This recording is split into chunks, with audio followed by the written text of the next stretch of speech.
All right, as I mentioned, many of the party leaders are spending the last day of the campaign in British Columbia. Michael Geoghegan joins me now. He's a political analyst joining me from Victoria. So good afternoon to you, Michael. Thanks for having me. We are in the last, not even 24 hours before voters head to the polls. You're in Victoria. That's where Trudeau's going to be campaigning. It's right down to the wire. What is your take on what each of the party leaders are going to be trying to accomplish today? Well, the fact that we have pretty much all the major party leaders here in British Columbia shows that it really is battleground BC. And the fact that the Greens and the NDP are neck and neck in certain ridings also has created 3 and in some cases even 4-way splits in the vote where only a handful of percentage points separate the NDP, the Greens, the Liberals, and the Conservatives.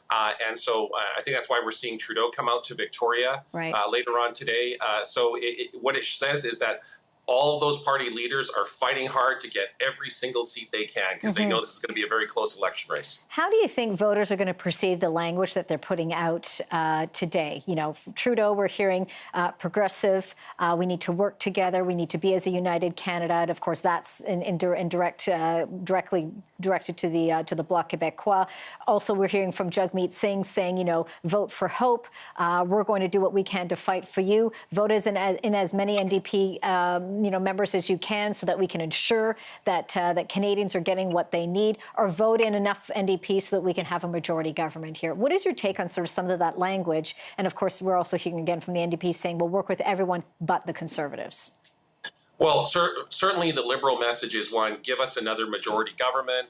Otherwise, you face the prospect of, us being in minority, maybe the Bloc Québécois holding the balance of power, maybe another separation referendum. So rather than open that whole Pandora's box, give us a majority. The NDP messaging is, look, the Liberals campaign left and govern right. If you want to hold them to account, give us enough seats that we hold the balance of power. And then the messaging, of course, is, hey, if you want someone who's concerned about the bottom line, taxes, etc., want to see this energy infrastructure go in, we're the party to vote for. And of course, the Greens are saying, if you're serious about climate change, we're the party to vote for. So all of them have strong and compelling messages. I think it's a difficult choice that Canadian voters have to make come tomorrow. Exactly, and especially when we still have, we were looking at the undecided voter yesterday. We had about 12% were still undecided.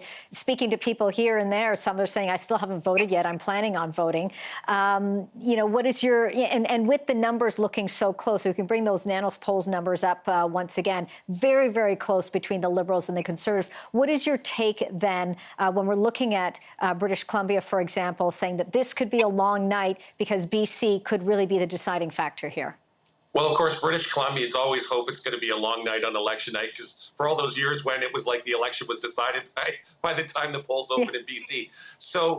But that having been the case, because there are so much in the way of 3 and even 4-way races going on, particularly on the island and in the Lower Mainland, Conservatives are expected to do well in the interior. I mean, the politics of the interior of BC are more like the politics of Alberta. It's when you get to the Lower Mainland and Vancouver Island that things really diversify. So that being the case, it's a message that says every person who gets out and votes, your vote is actually going to count. Nothing can be taken for granted by any party leader. Taking a look at the last 5 weeks, Michael, how do you think this election has unfolded compared to others in the past?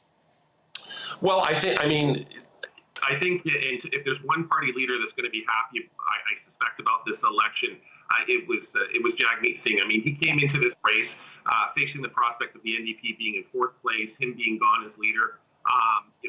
Canadians warmed up to him as the campaign progressed. His performance got better. They took some pages out of the Bernie Sanders campaign book, which was a smart strategy, and then they started to see their numbers rebound. So assuming that gets reflected in election results, and particularly if they get the balance of power, it's going to be a huge win for Jagmeet Singh, given where he started. For Elizabeth May, if she can pick up some more seats and continue to grow the Green Party, again, that'll be good for her. Obviously, for Justin Trudeau, if he can pull off a majority government, that'll be a big win. But even if it's a minority, it'll parallel, interestingly enough, his own father's track record, where he went from majority to minority government. And then, of course, for Andrew Scheer, basically the only prospect he has to be prime minister is pulling off a majority.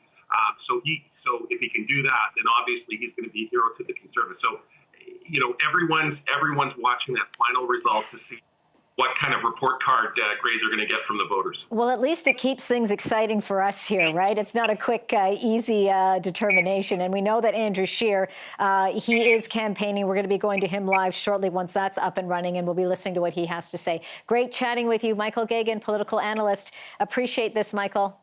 Oh, thank you.